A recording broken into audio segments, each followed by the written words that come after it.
فلانی فوت کرده از 5 ماه پیش 6 ماه پیش، خلاصه از این عید جلوتر بوده. حالا باز ریستویدا جمع میشه که عید اول از این میت است. نان جور میکنند و دیگه اونجا نشسته است 3 روز کامل. چاشت و شام را خوب دبل میزنند و میوه هم خو میخورند.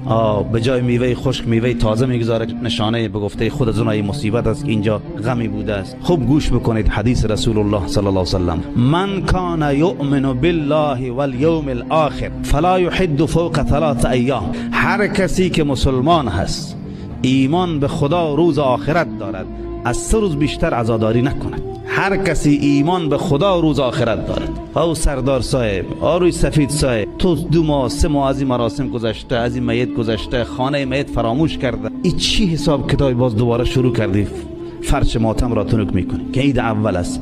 حتی بعضی از هرات میان به نیمروز، از نیمروز میرن به هرات، گاهی تماس میگیریم آقای صاحب کجا هستی؟ هرات. شبای عید خانه خود گذاشتی؟ والله همینجا نه که فلانی فوت کرده 1 ماه پیش 2 ماه پیش، دیگه ما مجبوریم. چه رقم این مردم به خرافات و رسومات جاهلی عادت کرد. اگر بگی برای درس بیا نمیه، نماز جمعه بیا والله دور است، ولی از اینجا میره به هرات میره، یا از هرات میره به نیمروز یا به فلان ولایت، به خاطر که همین بدعت را زنده بکند. کسی که ایمان به خدا و روز آخرت داره از 3 روز بیشتر عزاداری ممنوع است. نباید کسی عزاداری بکند.